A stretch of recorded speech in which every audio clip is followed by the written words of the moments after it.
Market లో invest చేసి మీ డబ్బులు డబుల్ చేసుకోవాలనుకుంటున్నారా? సుందరరామిరెడ్డి గారి సెమినార్ కి అటెండ్ అవ్వండి. నమస్తే, welcome back to Suman TV. Present మనతో పాటు ఉన్నారు స్టాక్ మార్కెట్ అనలిస్ట్ సుందరరామిరెడ్డి గారు. నమస్తే సార్. నమస్తే. సార్, చాలా మందికి బ్యాంకులో ఎప్పుడు ఒక అమౌంట్ ఫ్లో ఉంటూనే ఉంటుంది. సో అలా ఫ్లో ఉన్న వాళ్ళు ఎలా ఇన్వెస్ట్మెంట్ చేస్తే బాగుంటుంది? అంటే ఎట్ ఎ టైం వాళ్ళకి మనీ రావాలి అంటే మీకు అంటే సేవింగ్ అకౌంట్లో ఐడియాలో పడి ఉంటేనా? Yes.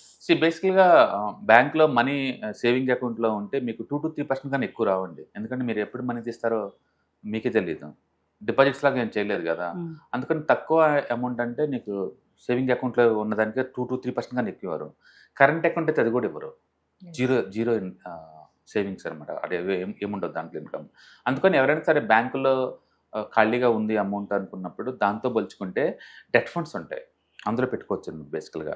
అంటే 1 year లోపు ఉన్న ఈ మార్కెట్స్ని ఏమంటారంటే మనీ మార్కెట్స్ అంటారు. 1 year లోపు అనుకుంటే ఫర్ ఎగ్జాంపుల్ ఇప్పుడు ఒక రోజున రెంట్ వస్తుంది ఇక్కడ నీకు, ఒక రోజు తగ్గట్టు ఇస్తారనమాట. అలాగే లిక్విడ్ ఫండ్స్ అంటారు, 91 days ఎక్స్పైర్ అవుతాయి అనమాట లిక్విడ్ ఫండ్స్. అలాగే అల్ట్రా షార్ట్ టర్మ్ అంటారు, అంటే మ్యాక్సిమం 3 to 6 months వరకు పెట్టుకుంటుంటే. అలాగే లో డ్యూరేషన్ అంటారు, 6 months నుంచి 12 months. అండ్ మొత్తానికి అప్ టు 1 year దాకా పెట్టే వాటన్నిటిని మనీ మార్కెట్స్ అంటారు. ఇది మోర్ లిక్విడిటీ ఉంటుంది, ఇప్పుడు కావాలంటే ఇప్పుడు తీసుకోవచ్చు, ప్లస్ వడ్డీ రీజనబుల్గా ఉంటుంది, 6% అలా ఉంటుంది అనమాట ఇవి. అలా కాకుండా కొంచెం నేను లాంగ్ టర్మ్ ఉంచుకుంటాను అనుకోండి, like short term 1 to 3 years, అలాగే mid term 3 to 4 years, and long అంటే మోర్ దెన్ 4 years ఏదైనా లాంగ్ టర్మ్ అనుకోవచ్చు. ఇట్లా రకరకాల డెట్ ఫండ్స్ 100% క్యాపిటల్ గ్యారంటీ ఉండి వచ్చే ఉంటాయి. అంటే ఇవి కాకుండా అంటే ఇంకా కార్పొరేట్ బాండ్స్ ఇంకా చాలా ఉంటుంది, గవర్నమెంట్ సెక్యూరిటీస్ ఇవన్నీ ఉంటాయి. కాబట్టి బ్యాంకులో ఖాళీ ఉంచే బదులు 2 to 3% వడ్డీ కోసం ఇందులో ఉంచితే మీరు కనీసం ఒక 6% నుంచి 7% వచ్చే ఛాన్స్ ఉంటుంది. కాబట్టి అమౌంట్ ఉన్నోళ్ళందరూ బెటర్ ఏంటంటే లిక్విడ్ ఫండ్స్లో కానీ లేదా అల్ట్రా షార్ట్ టర్మ్ ఫండ్స్లో కానీ ఇట్లో పెట్టుకుంటే 6 to 7% తీసుకోవచ్చు. అంటే అలా బ్యాంక్లోనే పెట్టడం వల్ల ఏం ఉపయోగం లేదంటే అంటే నీకు 2 to 3% కన్నా ఎక్కువ ఇవ్వవు. మీరు ఎప్పుడైనా గూగుల్లో టైప్ చేయండి SBI saving account interest rates అని కొట్టండి, అది 2 to 3% ఉంటుంది. ఓకే. మరి 1 lakh ఉందనుకోండి, వాళ్ళు ఇచ్చేది నీకు పర్ మంత్ ఉన్నా సరే నీకు 300 ఇస్తారు.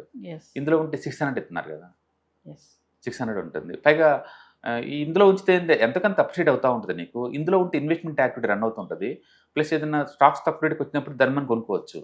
అంటే బ్యాంక్లో ఉంటే అలా బ్యాంక్లో ఉంటే ఐడియల్గా ఉంటాం కదా, వదిలేసి తర్వాత ఎప్పుడైనా విత్డ్రాల్ చేసుకోవచ్చు కదా అంటాం. చాలామంది 2-3 లక్షలు అంతే వదిలేస్తారు ఖాళీగా, పట్టించుకోరు, అలా పడి ఉంటాయి కదా అనుకుంటారు. బట్ మీకు వస్తుంది ఎంత, అది ఆ 2 to 3% ఉంటుంది. అంటే ప్రైవేట్ బ్యాంక్స్ అయినా కొంచెం పర్వాలేదు, కానీ మరీ పబ్లిక్ సెక్టర్ బ్యాంక్స్ అయితే పెద్దగా అసలు ఎప్పుడు మనీ 2 to 3% ఎక్కువ. అందుకని మీకు కొంచెం ఎక్కువ ఇంట్రెస్ట్ రావాలి అనుకుంటే లేదంటే బయట గో ఫర్ డెట్ ఫండ్స్ పెట్టుకుంటే మీకు బాగా వస్తుంది. కొంచెం రిస్క్ తీసుకుంటా, నాకు బాగా వడ్డీ కూడా ఎక్కువ రావాలంటే లేదు, అంటే క్రెడిట్ రిస్క్ ఫండ్స్ అని ఉంటాయి. ఓకే. అక్కడ పెట్టారనుకోండి 10 to 15 దాకా కూడా వస్తుంది. డెట్ ఫండ్సే, బట్ 10 to 15 ఇస్తారు. బేసికల్గా వీళ్ళు డబ్బు ఇచ్చేటప్పుడు ఏం చేస్తారంటే, ఒకటి money markets control by the government of India అనమాట, ఆర్బీఐ కంట్రోల్ చేద్ది. అంటే 100% లిక్విడిటీ, బట్ వడ్డీ కొంచెం తక్కువ ఉంటుంది. రెండోది ఏంటంటే మోర్ దెన్ 1 year ఉన్నాయి మొత్తం కొంచెం వాళ్ళు కార్పొరేట్ బాండ్స్ ఇవి పెట్టుకోవచ్చు అనమాట. పెట్టుకుంటే అప్పుడు కంపెనీ వాళ్ళు కొంచెం ఎక్కువ వడ్డీ ఇస్తారు నీకు. అంటే ఆ కంపెనీకి డబ్బు ఇచ్చేటప్పుడు ఏంటంటే వాళ్ళు ఇచ్చే కెపాసిటీ తిరిగి ఉందా లేదా చెక్ చేసుకోవడం కోసం రేటింగ్ ఏజెన్సీ దగ్గర పోయి వాళ్ళు రేటింగ్ తెచ్చుకోవాలా. మినిమం 2 రేటింగ్ ఏజెన్సీ దగ్గర నుంచి ర్యాంక్ తెచ్చుకోవాలా. ఒకళ్ళైతే మీరు డబ్బులు పెట్టి కొంటారేమో అని చెప్పేసి గవర్నమెంట్ ఏం చేస్తుందంటే మినిమం 2 రేటింగ్ ఏజెన్సీ, ఇండియాలో 3 ఉన్నాయి, ఇక్రా ఒకటి, అండ్ క్రిసిల్ ఒకటి, అండ్ ఇంకోటి పిచ్ ఒకటి, 3 ఉన్నాయి అనమాట. వాళ్ళ దగ్గరికి వెళ్ళి వీళ్ళు రేటింగ్ తెచ్చుకోవాలా. తిరుగులేని ట్రాక్ రికార్డ్ ఉందనుకోండి, AAA ఇస్తారు. AAA అంటే అల్టిమేట్ అనమాట. అండ్ AA అంటే బాగానే ఉంది, అది కూడా ఏ పర్లేదు సేఫ్టీ ఉన్నట్లే సార్. BBB ఇట్స్ ఓకే అనమాట, అంతే. దాని కిందకి వెళ్ళావు అనుకోండి రిస్క్ ఎక్కువ ఉంటుంది నీకు. అందుకని అది AAA ఉందనుకోండి నీకు వడ్డీ తక్కువ ఉంటుంది. BBB ఉందనుకోండి డెఫినెట్గా వడ్డీ ఎక్కువ తీసుకుంటాడు. వీళ్ళు ఏం చేస్తారంటే క్రెడిట్ రిస్క్ ఫండ్ వాళ్ళు ఈ BBB దానికన్నా కింద ఉన్నట్లో పెట్టేస్తే కానీ ఒక కంపెనీకి కాదు, వాళ్ళు కూడా 20-30 కంపెనీలకు ఇస్తారు. అందరి దగ్గర నుంచి కలెక్ట్ చేసి నీకు ఇస్తూ ఉంటారు అనమాట. అందుకని క్రెడిట్ రిస్క్ ఫండ్స్లో రిస్క్ ఉన్నమాట నిజం, AAA ఉన్నంత సేఫ్టీ ఉండదు, బట్ వడ్డీ ఎక్కువ వస్తుంది నీకు. ఆ వడ్డీ ఎంత అంటే 9 to 13%.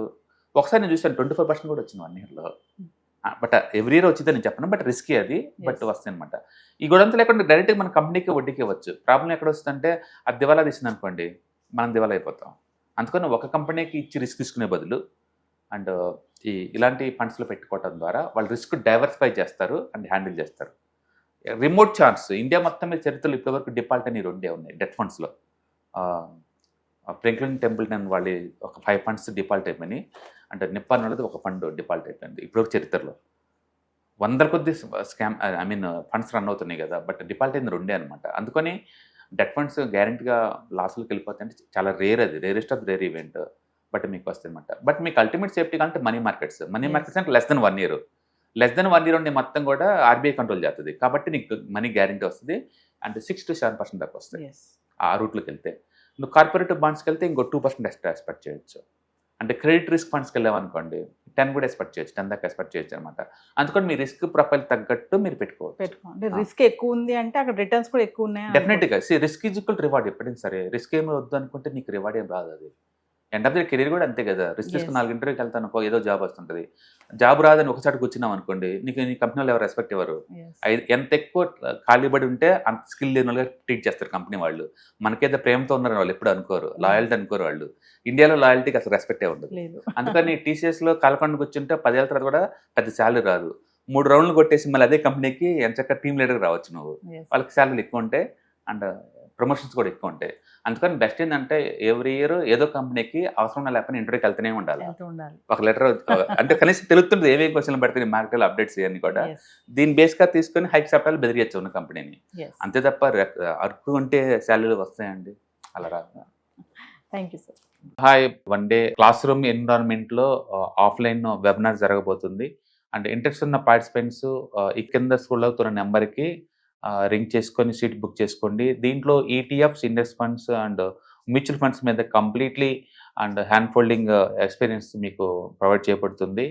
దీని ద్వారా ఏంటంటే మనం ఎసెట్స్ని స్టాక్ మార్కెట్లో ఎలా మేనేజ్ చేసుకోవాలి, ఎలా గ్రో చేసుకోవాలి, ఎలా ప్రొడక్ట్ చేసుకోవాలో అంటే ప్రాక్టికల్గా నేర్చుకుంటారు. కాబట్టి ఇంట్రెస్ట్ ఉన్న పార్టిసిపెంట్స్ కింద స్క్రోల్ అవుతున్న నెంబర్కి పింగ్ చేసి సీటు రిజర్వ్ చేసుకోండి. Thank you.